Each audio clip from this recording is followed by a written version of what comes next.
Vasyl Lomachenko is quickly building a reputation as one of the greatest boxers in a generation, and with under 10 professional fights. Why is self-evident.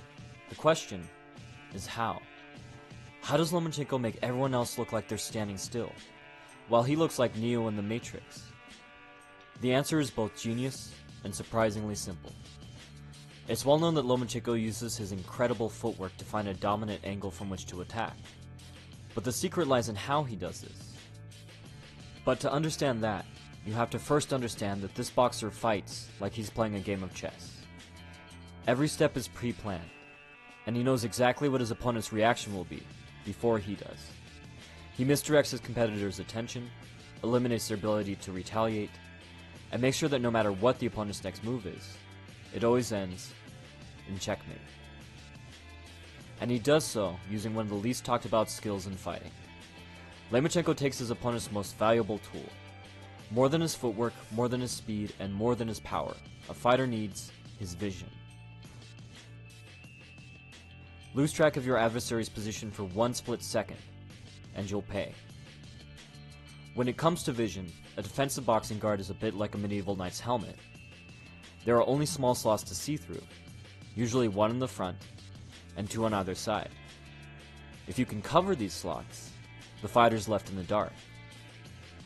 Lomachenko uses his competitor's own defense against them. He coaxes his opponents to cover up tightly, blocks their remaining vision, moves off angle, and then throws. Let's look at an example of how he sets up one of his most impressive sequences, what I like to call the Matador. First, his jab causes his competitor to shell up. Then he feints with his backhand, but unlike an ordinary feint, he keeps his hand in place as he moves to the outside, blocking the front eye slot. He makes sure to keep his hand in their line of sight as he moves away. If all they can see through the small gap in their guard is his hand, they assume the rest of him is still there too.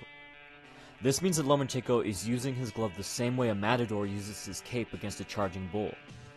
The fact this trick works is nothing short of astonishing.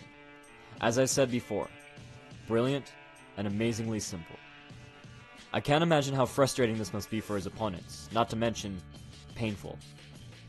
Lomachenko also likes to block the vision slots on the side of the guard, using his glove, forearm, or shoulder. This traps his adversary's arms in place, protecting him from counters. He can also control their head or pull down their guard. He doesn't need his opponent to cover up to block their vision. He can simply cross one hand over his competitor's eye and then attack with his other hand. As his opponent's eyes get more and more swollen, vision control becomes easier and easier. But one question remains. How does Lomachenko look like he's defying the laws of physics when he pivots and shuffles to his opponent's side? Well, part of the answer to that is that he's just really, really good. But another is that he leans his weight on his opponent's back while shuffling. This keeps his competitors immobile, and I suspect it has a lot to do with his footwork looking like he's breaking the rules of the Matrix. For all of his physical abilities, Lomachenko's most important attribute is his mind. He follows the first tenet from Sun Tzu's The Art of War. If you know the enemy, and you know yourself, you need not fear the result of 100 battles. I'll be putting out a companion video soon, where I demonstrate step by step, with the partner, the techniques in this video. We'll go a lot more in depth, so subscribe if you'd like to see that video, or other technique breakdowns of other fighters like this one. For the Modern Martial Artist, this has been David Christian, wishing you happy training.